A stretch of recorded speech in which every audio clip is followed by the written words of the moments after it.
and thanks for joining us for this video.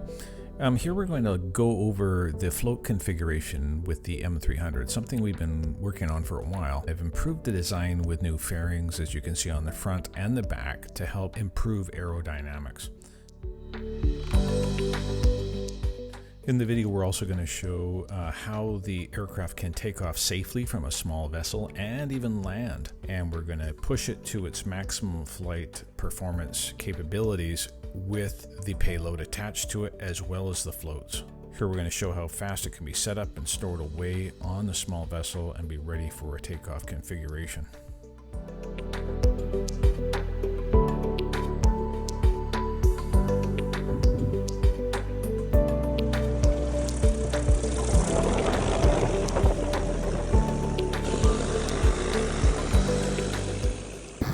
Obviously, we recommend training and experience before attempting this. The M300 is a powerful platform. There was some notable improvement in the aircraft's performance with the new added fairings due to enhanced aerodynamics. The performance was nominal, and with the payload, it even seemed to handle better.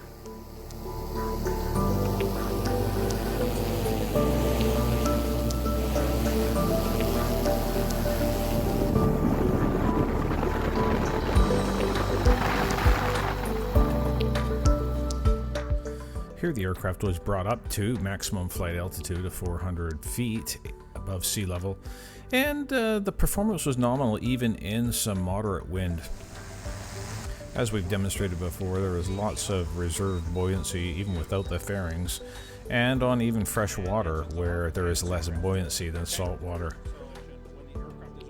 Due to the corrosive nature of salt water, we would not recommend immersing the aircraft in salt water unless absolutely necessary.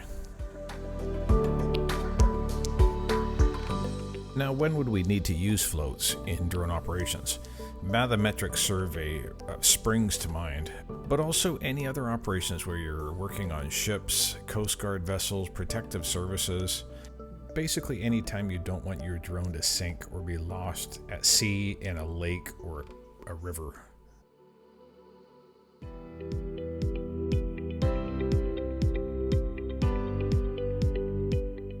A couple of main advantages of the float configuration. Number one, safety. We know that the drone will not sink and you won't lose your payload sensor, hardware, the data, cause a marine environmental issue as well with the wreckage of a drone sinking to the bottom of the water. As you can see in the video footage, we also are able to get better VLOS, or visual line of sight, of the aircraft with the floats on them, which helps us better detect and avoid obstacles or aircraft and keep track of the exact position of the drone. The big foam skids on the landing gear also offers us a forgiving landing and takeoff platform. Over my float, so I'm just gonna put it down over here and just bring it down. There's my FPV. There we go, we're down. So we've landed the aircraft there. Taking off. Here we go. Home point updated. But like, I could easily do a landing if it wasn't, you know, a rocky beach like this over here, for example, right? Like uneven surfaces like that. I mean, I could easily put the drone down even in this kind of a situation. And again, just another demonstration. Let's put it down right there.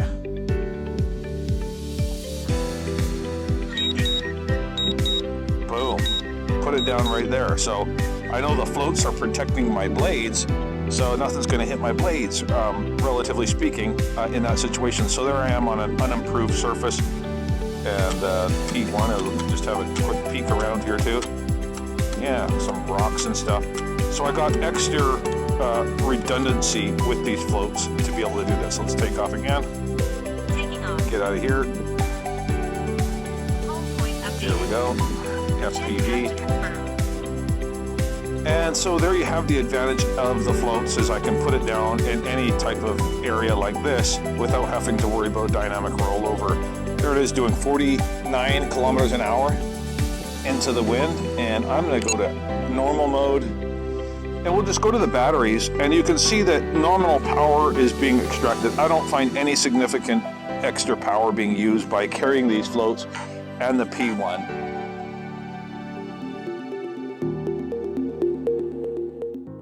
Some of the situations where you could end up in the water, well, it's pretty obvious, right? Keep in mind, drones do not float. I've lost 2 drones in watery situations in my drone career. First, we can have battery power failure, suddenly, unexpectedly, or expectedly. You could have a command and control failure. You can have lost VLOS, so now you don't know where the drone is and RTH doesn't work. You could have a bird strike, or simply pilot error, and auto land doesn't work, and it crashes into the water, perhaps off of your vessel or off of the floating platform. And then also there's just the unexpected, right? You never sometimes can foresee what could go wrong. Doing proper risk management involves asking questions. You know, I'm flying over the water, I'm near a body of water, a river, a lake. I'm flying over or around it. What could happen? And at the end of the day, you have to conclude that it could end up on the water. And if you don't have floats, you are sinking, and you have a wreck at the bottom of that water body, whatever it is. And it may be impossible to recover depending on how deep it is. Just as a situation that's completely avoidable if you attach floats to the aircraft. And the M300 has that capability, so it should definitely be employed. Thanks for watching.